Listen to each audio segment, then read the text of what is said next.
नमस्कार विद्यार्थी मित्रांनो. In our previous video, we have studied about the concept of acceleration due to gravity. Now today we are going to see about variation in the value of g. म्हणजेच g च्या किमतीमध्ये कशा प्रकारे variation किंवा बदल हे घडून येत असतात हा भाग आज आपण या ठिकाणी पाहणार आहोत. To understand this concept clearly, we are going to consider three different scenario. आपण तीन वेगवेगळ्या अटी किंवा कंडिशन्स या ठिकाणी अप्लाय करणार आहोत. The very first condition, value of G on the surface of the earth means change along the surface of the earth. म्हणजे जीची किंमत पृथ्वीच्या पृष्ठभागावरती सगळीकडे समान असते का किंवा ती कशी असते, that is first thing.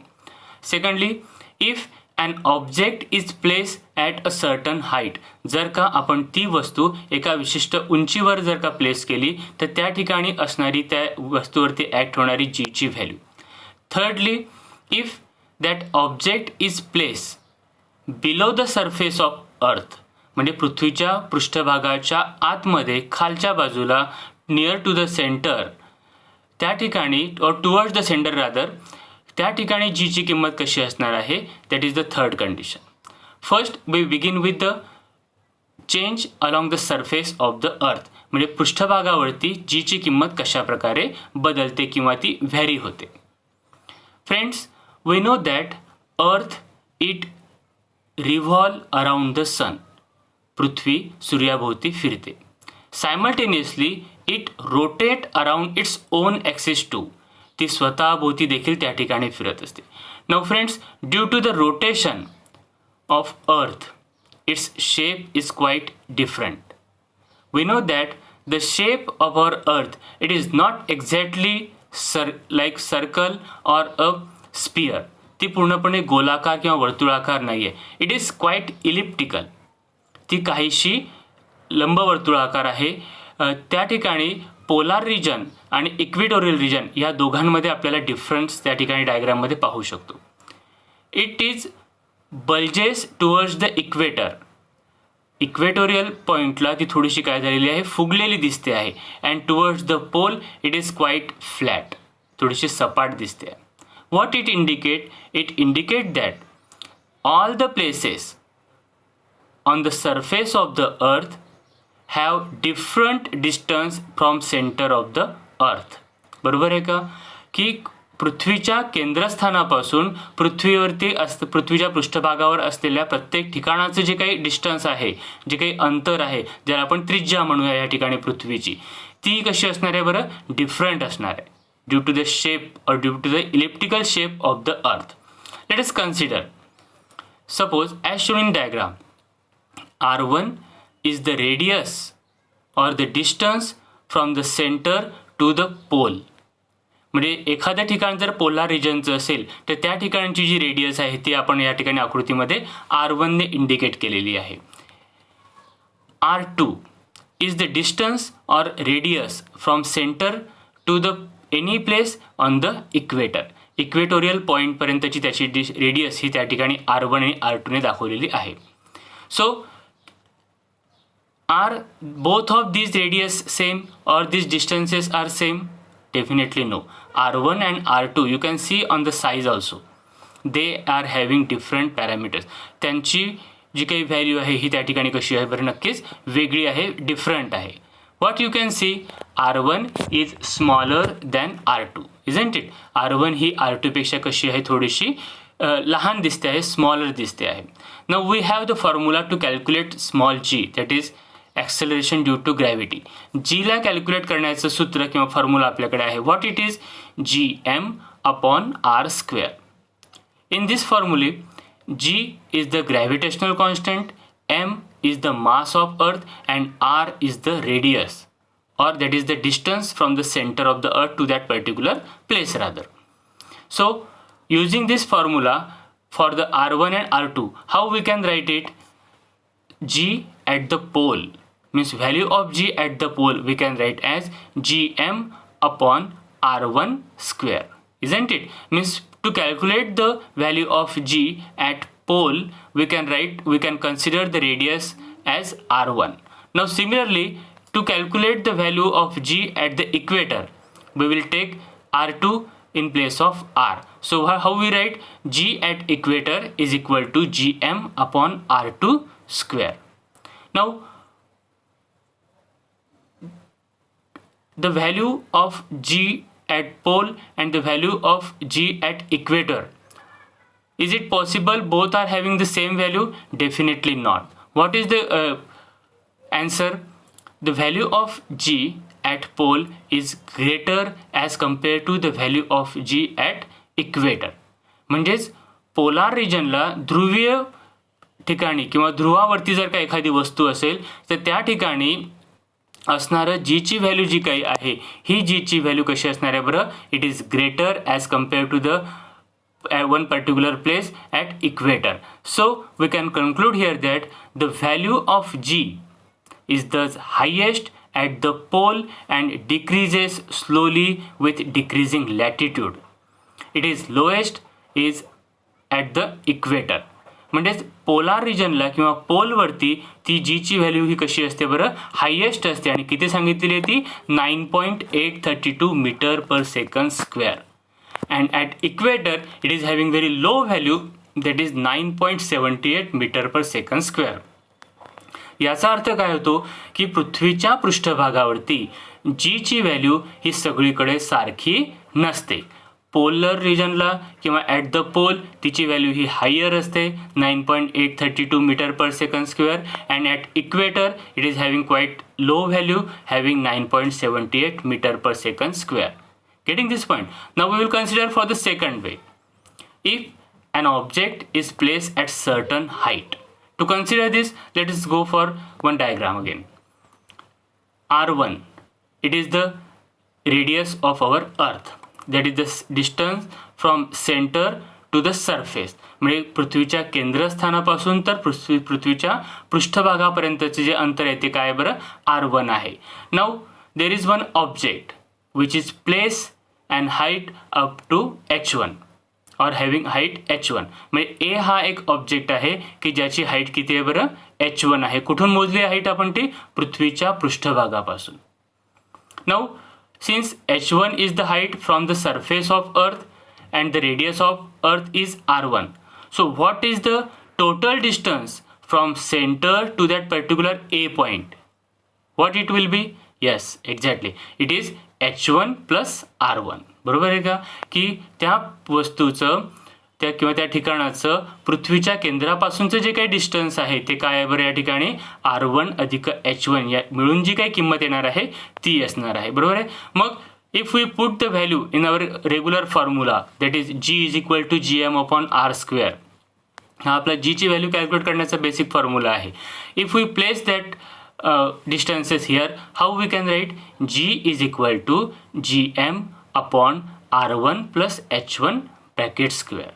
Isn't it? Means here instead of taking only the value of r, we have to consider the height as well.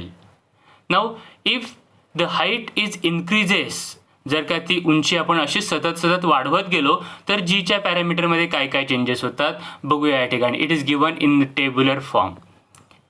On the surface of earth म्हणजे पृथ्वीच्या पृष्ठभागावरती ज्या ठिकाणी हाईट काय राहणार आहे बरं? 0 राहणार आहे. त्या ठिकाणी जी ची किंमत आहे 9.8 मीटर पर सेकंड स्क्वेअर.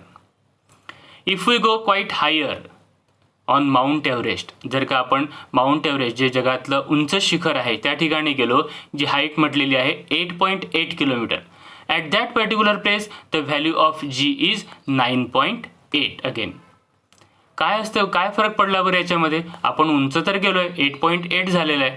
पण फ्रेंड्स लक्षात घ्या या ठिकाणी की this 8.8 kilometre it is quite negligible distance as compare to the radius of the अर्थ.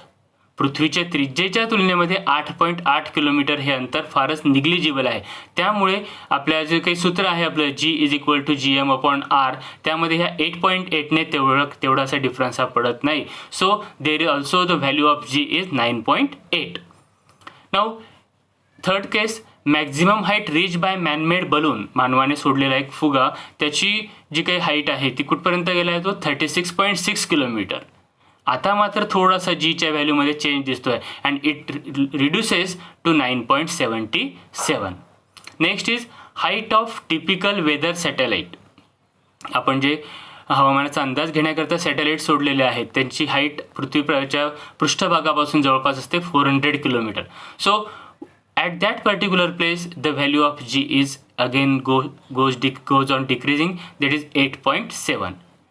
height of communication satellite about 35,700 kilometer. yes, आता मात्र रेडियस पेक्षा तुलनेमध्ये ही हाईट आता कन्सिडरेबल आहे and thus the value of g is remarkably reduces to 0.225 meter per second square. Getting this? What it indicate from this table that as we go above the earth's surface, आपण पृथ्वीच्या पृष्ठभागापासून जसे जसे वर जाऊ the value of r in our equation increases.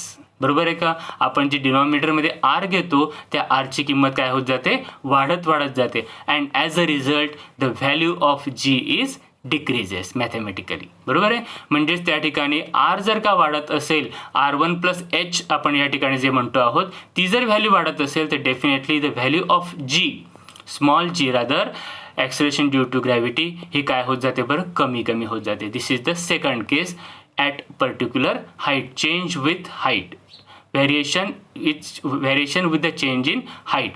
Now we will go inside the earth. आता आपण पृथ्वीच्या पृष्ठभागाच्या खाली जाणार आहोत. काय दिसतंय त्या ठिकाणी?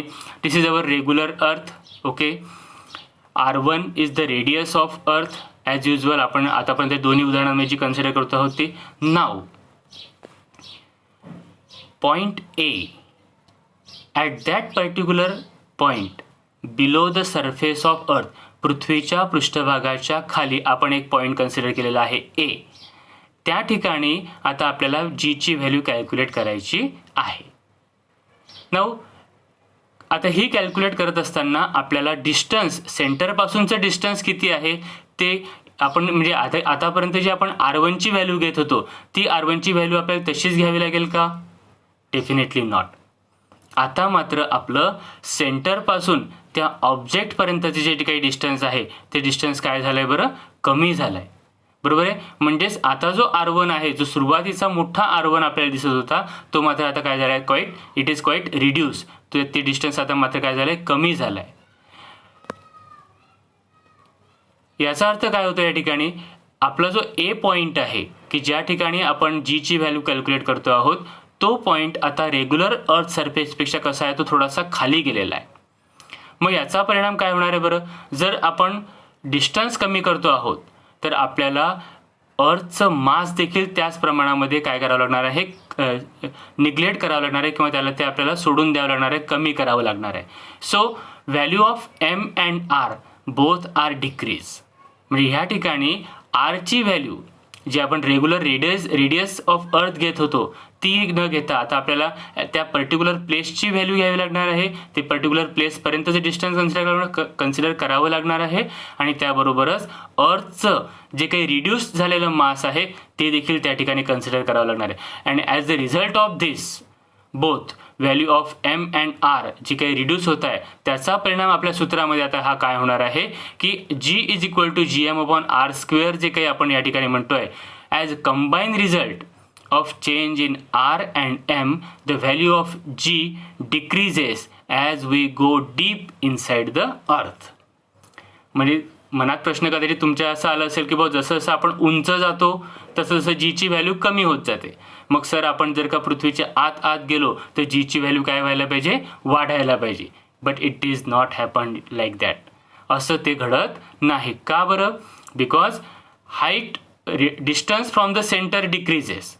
जर का डिस्टन्स कमी होते आहे, तुम्ही इनसाइड द अर्थ सरफेस जाताय तर त्या ठिकाणी तुम्हाला अर्थला सुद्धा तेवढाच भाग अर्थचा कन्सिडर करावा लागेल ज्या प्लेसवर तुमचं ज्या पर्टिक्युलर प्लेसवर you are going to calculate your value of g. Getting this point?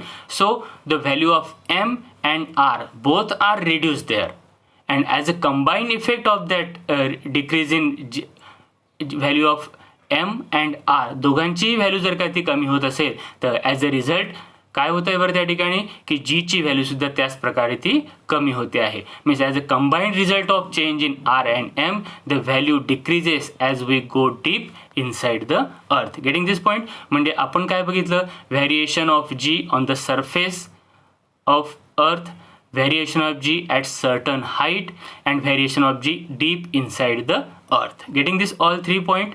Next of the point we are going to see in our next video. Till then, goodbye, stay at home, safe at home.